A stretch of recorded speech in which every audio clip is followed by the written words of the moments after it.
कृपा है परमानंद जी की हमारे ऊपर कि आपने इसके बुढ़ापे को पहचाना। ये आपकी कृपा है। आज पूरी रात संगीत मधुर कंठों में परम श्रद्धेय गुरु भाई परमानंद जी महाराज के सत्संग का लाभ आपको मिलेगा। ये कोई बड़ाई की बात नहीं है। आज जहाँ भारतीय संस्कृति और जो पुराने भजन हैं वो बहुत कम सुनने को मिलते हैं, तो ये एक प्रकाश है, एक तपते हुए भगवान भास्कर के रूप में आज भी उन पुराने भजनों को लेके भारतीय संस्कृति की रक्षा के लिए तत्पर हैं परमानंद जी महाराज। दो भजन इनके मैं भी सुन के जाऊंगा, क्योंकि एक बार सत्संग में उन्होंने कहा था कि जब तक दो भजन नहीं गाऊंगा तो आप जा नहीं सकते, इसलिए आपका आदेश मानूंगा। किसी गांव में आपकी तरह ही गांव वालों ने मिलकर भगवान का मंदिर बनाया। भगवान कृष्ण का मंदिर था, नाम रखा घनश्याम जी का मंदिर। भगवान कृष्ण के अनेक नाम हैं, एक नाम घनश्याम जी है। प्रतिष्ठा बड़े धूमधाम से हुई। गांव के लोग सभी दर्शन करने आते। उसी गांव में एक ब्राह्मण बद्रीदास जी नाम के ब्राह्मण गांव में रहते थे। पूजा पाठ कराना उनका कर्म था। सभी दर्शन करने आते, बद्रीदास जी भी दर्शन करने आते। बद्रीदास जी को धीरे धीरे भगवान का रंग लगा, और लगा तो ऐसा लगा कि बद्रीदास जी पूरे संसार को भूल गए। कोई भी पूछता है कि बद्रीदास जी क्या हाल चाल है, तो जवाब मिलता है कि घनश्याम जी जाने। धीरे धीरे पूजा पाठ करना बंद कर दिया, मंदिर में ही रहते पूरे दिन, वही भगवान का भजन। रात को 10 बजे घर जाते, प्रसाद करते और 4 बजे मंदिर पहुंच जाते। ये उनका दैनिक दिनचर्या थी। समय आगे बढ़ता गया। एक दिन पंडित जी शाम को रात को 10 बजे जब घर पहुंचे, ब्राह्मणी प्रसाद की थाली सामने लेके आई, और जैसे ही थाली सामने आई तो ब्राह्मणी के आंखों से आंसू उस थाली में। बद्रीदास जी का ध्यान टूटा, थाली में आंसू कैसे आए। देखा तो ब्राह्मणी, आज ये आंखों में आंसू कैसे आए। ब्राह्मणी ने कहा, महाराज आपको तो कहना बेकार है, पर क्या करूं, मेरी मजबूरी है। अब तक जैसे भी भूखी प्यासी रही, मैंने कभी आपसे को नहीं कहा। घर में एक कन्या है, अब शादी के योग्य हो गई। गांव वाले भी ताना देते हैं कि भक्ति करता है और कन्या की शादी नहीं करता। अगर कन्या की शादी हो तो फिर आप आराम से भजन करो, मेरी तरफ से छूट। तो बद्रीदास जी ने कहा, मेरे से तुम क्या चाहती हो? चाहती कुछ नहीं हो। अगर 5000 रुपए आप कहीं से लाके दे दो तो मैं मेरे भाई से कहूँ और इस बच्ची के हाथ पीले करके फेरा देके इसको विदा करें। तो फिर चिंता की बात नहीं है, मैं घनश्याम जी से कह के आ जाता हूँ। बद्रीदास जी ने थाली को बढ़ा दिया और खड़े हो गए। तो कि रात में कहाँ जाओगे, सुबह कह देना कि नहीं अभी कह के आऊंगा। बद्रीदास जी वहां से दौड़े, भगवान के मंदिर में पहुंचे। पुजारी घर गया हुआ था, मंदिर सूना था, भगवान विराजे थे। पंडित जी ने गेट खोला, भगवान के सामने हाथ जोड़ के खड़े हुए, प्रार्थना की, प्रभु मुझे तो कुछ नहीं चाहिए, पर आज पहली बार ब्राह्मणी की आंखों में आंसू देखे। उसने कहा है कि 5,000 रुपए की व्यवस्था हो तो कन्या की शादी हो जाए। मैं आपसे 5,000 रुपए मांगने आया हूं, अगर जिंदा रहा तो ब्याज समेत आपको दूंगा, और मर गया तो आप सोचना कि पंडित था और खा गया। लेकिन 5,000 रुपए 10 दिन में पहुंचने चाहिए। मैंने पंडितानी को कह दिया 10 दिन में पहुंचेंगे। कह के बद्रीदास जी घर आए, प्रसाद लिया, सो गए। वो रोजाना सुबह 4 बजे भगवान के दर्शन करने आते। समय बीतता गया, समय रुकता नहीं है, वो समय अपनी गति से चलता है। पंडित जी अपने भजन में मस्त थे। 3 महीने बीत गए, शादी के 3 दिन रह गए। पंडित जी आज रोज की तरह घर पहुंचे, और जैसे ही थाली सामने आई, पंडितानी थाली लेके आई, आंखों में से आंसू आए और थाली में से बद्रीदास जी का ध्यान टूटा। देखा आंखों में आंसू, अरे आज कैसे रोना आया? तो क्या पंडित जी आपको तो कहना ही बेकार है। आपने कहा था 10 दिन में 5,000 रुपए आएंगे, आज 3 महीने हो गए, परसों तो बाई का फेरा देना है, काल तो लगन लिखनी है, और आप वो पैसे दिए नहीं आपने, क्योंकि घनश्याम जी नहीं दे के गए क्या? अरे घनश्याम जी दे के जाते तो मैं क्यों रोती आप? पंडित जी ने थाली को सरका दिया। अरे रात में कहाँ जा रहे हो, सुबह कह देना। पंडित जी वहां से दौड़े, भगवान के मंदिर में पहुंचे। भगवान विराजे हुए थे। अरे भगवान, मैंने तो सुना है तुमने नरसी के यहाँ 56 करोड़ का मायरा भरा था, बड़े बड़े काम किए तुमने, और मैंने 5,000 रुपए मांगे, तुम इस ब्राह्मण को 5,000 रुपए नहीं दे सके, तुमको शर्म आनी चाहिए। इतने बड़े लखदातार 5,000 रुपए मैंने आपसे मांगे कि मुझे उधारे देने हैं। 3 महीने हो गए, आज तक 5,000 नहीं दे सके तुमको शर्म आनी चाहिए। शर्म, तुम्हारे भरोसे तो मैंने दुनिया छोड़ दी। लोग तो मुझे पागल कहते हैं। पहले पाठ पूजा करता था, मेरी गृहस्थी चलती थी, अब तो कुछ करता ही नहीं हूँ, आपके भरोसे रहता हूँ, और आपने 5,000 रुपए नहीं दिए। पंडित जी भगवान के आगे बैठ गए,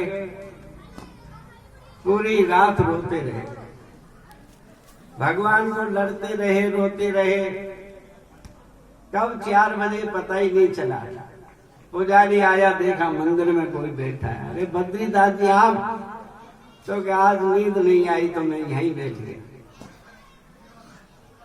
पूरा दिन निकल गया, शाम हो गई, रात को घर जाने का समय हो गया, पर आज पंडित जी का मन नहीं घर जाने को। ब्राह्मणी वही जब पूछेगी 5,000 रुपए नहीं आया, पर अब घर तो जाना ही था। पंडित जी जैसे तैसे घर पहुंचे, धीरे से गेट बजाया, ब्राह्मणी ने गेट खोला। पंडित जी, अरे आज पूरे दिन कहाँ थे? भूखे, आज तो प्रसाद ही नहीं किया महाराज आपने, बैठो जल्दी। आसन लगाया, थाली लेके आई। आज पंडित जी का मन नहीं था प्रसाद का। क्यों? मन में डर बैठा हुआ, पंडितानी अब तगादा करने वाली है, वो 5,000 रुपए। 2 दिन रह गए शादी के, क्या जवाब? पंडितानी सोच रहे थे कि पंडित जी रोटी नहीं खा रहे हैं आप। अरे मैं तो आपको कहना ही भूल गई बातों में पंडित जी। क्या बात? सोचा अब ये कहेगी वो 5,000, तो कि क्या बात है? अरे मैं आपको बताना भूल गई पंडित जी, सुबह घनश्याम जी आए थे। क्या? अरे घनश्याम जी आए थे सुबह, 10 गाड़ी लेके आए और आपके तीनों झूपे भरे पड़े हैं, सामान रखने की जगह नहीं है। 10 बोरी सोने की असरफी, 10 बोरी चांदी के सिक्के और जितना भी सामान शादी का, किराना का, घी के पीपे, चावल, दाल, आटा, मसाला सब लेके आए। बेटी ने, मैंने बेटी से पूछा था तो कहा कि मैं घनश्याम सेठ हूँ। मुझे 3 महीने पहले कहा था बद्री जी ने कि 5,000 रुपए देने हैं। मैं भाई किसी काम से बाहर गया हुआ था, मेरे से गलती हो गई। पर उस पंडित को कहना कि बुढ़ापे में इतना गुस्सा मत किया करे, पूरी रात गाल काढ़ी है मन में। अब बेटी ये तू खर्च कर और जब भी जरूरत हो तो घनश्याम को, उसको, बद्री को मत कहना। तू खाली मुझे बता देना है कि तुझे क्या जरूरत है, अपने आप यहाँ पहुँचाऊंगा। और मुझे मेरे हनुमान जी ने बताया है, मेरे जो मुनीम जी हैं, क्या पूरी रात थाने गाड़ काटता था घनश्याम बद्रीदास जी। तो उन्हें कह जो कि ब्राह्मण बुढ़ापे में गुस्सा अतरो नहीं करना चाहिए कम से कम। पंडित जी ने कहा आपने देखा? कि हाँ मैंने देखा, पगड़ी बंधी हुई थी और अगर की पहनी हुई थी, धोती पहनी हुई थी, साथ में हनुमान जी उनका मुनीम जी था। बद्रीदास जी उठे, झूपा देखा तो पूरे झूपे सोने चांदी से और सामान से। बद्रीदास जी की आंखों में आंसू आ गए। तो क्या प्रसाद तो कर?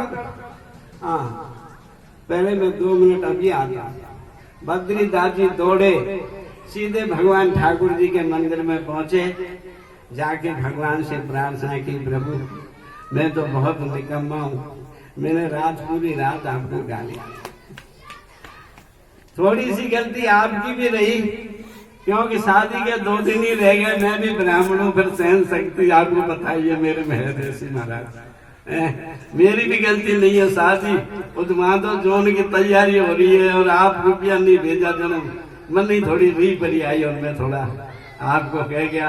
पर मुझे पता चल गया कि जो संतों ने कहा है, जो ब्राह्मणों ने कहा है, जो शास्त्रों ने कहा है, वो सत्य है। भगवान को प्राप्त करना है, 2 बातें जरूरी हैं। भवानी शंकरो वंदे श्रद्धा विश्वास रूपणो याभ्याम बिना न पश्यन्ते श्रद्धा स्वास्थ्य स्थमेश्वरम। तुलसीदास जी लिखते हैं भगवान को प्राप्त करने के लिए 2 बातें। नंबर 1 श्रद्धा, नंबर 2 विश्वास, full confidence to the God. जिसको परमात्मा पर भरोसा हो गया तो उसका काम नहीं रुकता है। पर ये जीव है, ये मानता नहीं है। 2 मिनट सत्संग सुनते हैं और फिर थे जैसे के जैसे, जैसे चिकने घड़े पर पानी की बूंद नहीं रुकती है। ये जीव की स्थिति है। संत बता रहे हैं, शास्त्र बता रहे हैं, परमात्मा दूर नहीं है। ना हम बसामी वैकुंठे योगिनाम हृदय च मम भक्ता यत्र गायन्ति तत्र तृष्णामि नारद। नारद जी मैं दूर नहीं हूँ, शर्त यह है कि आप मुझे कितना भुला रहे हैं। सर्वधर्मान परित्यज्य मामेकम शरणं व्रज। अर्जुन तुम सब छोड़ के मेरे पास आ जाओ।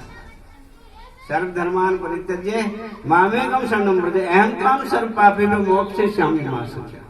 तो मैं तुम्हारी सारी गलतियां माफ कर दूंगा, सारे काम तुम्हारे योग से मम बहा में हम, मैं तुम्हारी हर बात का ध्यान रखूंगा, अंतिम समय में मोक्ष भी कर दूंगा। सवाल ये है कि हम भगवान पर कितना हमको कॉन्फिडेंस। इंडियन फिलॉसफी कहती है full confidence to the God. जब तक भगवान पर विश्वास हमको नहीं होगा तब तक व्हाट इज दिस ट्रूथ, कि सत्य क्या है, वो समझ में नहीं आएगा। वो दूर नहीं है, हर कण में भगवान है। ईशावास इदम सर्वम यद किंचित जगत्याम जगत, हर कण में परमात्मा है। मेरे सामने कितने बैठे हैं, माताएं बैठी हैं, सत्य क्या है? नास्तो विद्यते भाव ना भाव विद्यते सत्य। अर्जुन, सत्य के सिवा कुछ नहीं है, सत्य ही सब कुछ है, और सत्य परमात्मा ही सत्य है। जो देख रहे हैं वो सत्य नहीं है। अगर देख रहे हैं वो सत्य होता तो फिर जिसने जन्म लिया वो क्यों मरता? ये सब माया है, माया, यामा यश माया, जो लग रहा है कि है नहीं। आज आप कितने हैं, किसी दिन जो बुजुर्ग हैं वो जाएंगे, ये भी जाएंगे। इतिहास कहेगा कि यहाँ एक प्राण प्रतिष्ठा हुई और उसमें इन महापुरुषों ने भाग लिया। ये मामूली काम नहीं है। आपको धन्यवाद देने ही यहाँ पहुंचा हूं। हालांकि स्वास्थ्य ठीक नहीं है, सबको पता है। ओम प्रकाश जी, घेवर जी सब जानते हैं कि शरीर की अब की स्थिति कहाँ पहुंच गई है, पर मन में था कि आपको धन्यवाद देने जरूर आऊंगा। आप ब्राह्मण देव समाज ने ये जो काम किया, ये बहुत बड़ा काम है। इसका कितनी भी आपको बड़ाई करूं, आपकी प्रशंसा करूं, उतनी कम है। बहुत अच्छा काम आपने किया है। फिर ये कहना चाहूंगा आपसे कि नारायण भारती एक दिन मरेगा, और जब ये जाएगा तो भगवान वहां पूछेंगे, व्हाट इज द सन्यास मिस्टर नारायण भारती? आप अपने को सन्यासी कहते थे, सन्यास का अर्थ होता है। मुझे भी पूछेंगे, आपको भी पूछेंगे कि जब शिरडी में प्राण प्रतिष्ठा हुई ठाकुर जी महाराज की, सवाल ओनली फॉर ब्राह्मण समाज से मतलब नहीं, ये यहाँ के क्षेत्रपाल हैं, ये पूर्ण ब्रह्म परमात्मा है। अपील ये करने आया हूँ कि अभी तक जो इसमें नहीं भागीदार बने, उनको कल सुबह तक भागीदार बनना है, क्योंकि ये मौका दोबारा नहीं आएगा। इंडियन फिलॉसफी कहती है संसार की बाकी बातें सत्य हैं या असत्य हैं? दो बातें सत्य हैं। पहली, last stage of the death, कि जिसने जन्म लिया है उसे मरना है। जातस्य ध्रुवो मृत्यु। अर्जुन, जिसने जन्म लिया है उसे संसार से जाना पड़ेगा। ये सत्य है। परमानंद जी समझ गए। कितनी दूर से इस अवस्था में भजन सुनाने आए हैं यहाँ। इसको समझना है, व्हाट इज दिस ट्रूथ, कि सत्य क्या है। Last stage of the death, पहली सत्य ये कि संसार से जाना। ये अपने आप को कितना भी माने कि मैं संत हूँ, महंत हूँ, मंडलेश्वर हूँ, हकीकत ये है, it is the dead body, ये मर चुका है। और अगर ये मान लेता है तो फिर इसकी जीत है, इसको जान। Number 2, last judgement of the God. फैसला कौन करेंगे? वो जो विराजेंगे वहां सुबह वो फैसला करेंगे कि जब मेरी प्राण प्रतिष्ठा हुई तो इसने क्या किया। जब यहाँ ऐसे पौड़ में घुसे हैं, वहां भी एक दिन उस पौड़ पर जाना है।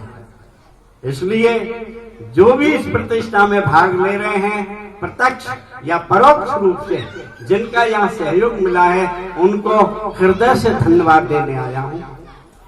जिन्होंने अभी तक सहयोग नहीं दे पाए हैं, उनसे अर्ज करने आया हूँ कि तन मन धन से इस मंदिर से सुबह जुड़ जाना है और सच्चे हृदय से भगवान की प्रतिष्ठा में जितना हमसे हो सके। जरूरी नहीं है कि करोड़ रुपए हो। मेरे पास एक भक्त आया, मुझे क्या गुरुजी में, हाँ, कि मैं आपको 5 रुपए देने आया हूँ। तो मैंने कहा ला दे, तो कि मुझे थोड़ा सा हाँक आवे। मैं क्यों? तो कि नोट फाटे हुए। मैं ये टेंशन तेरी नहीं है, ये मेरी है। तू क्या देने आया है वो लेने को मैं तैयार हूँ। तो कहने ये आया हूँ कि श्रद्धा और विश्वास, कॉन्फिडेंस टू द गॉड, परमात्मा पर विश्वास करते हुए कल हृदय से इस स्थान से जुड़ना है और सच्चे मन से भगवान की प्रतिष्ठा में सम्मिलित होना है। ये जो कार्य किया है आपने, इसके लिए हृदय से पुनः पुनः आपको धन्यवाद दे रहा हूँ। और अब परमानंद जी महाराज के 2 भजन सुनने के बाद यहाँ से निकलूंगा, इसलिए कम शब्दों में ही आप सारी बात मानना। और ठाकुर जी से और आपसे कहता हूँ कि इसकी हाजिरी मान लेना आप अपने रजिस्टर में। इन्हीं शब्दों के साथ वाणी को यही ब्राह्म सतगुरुदेव की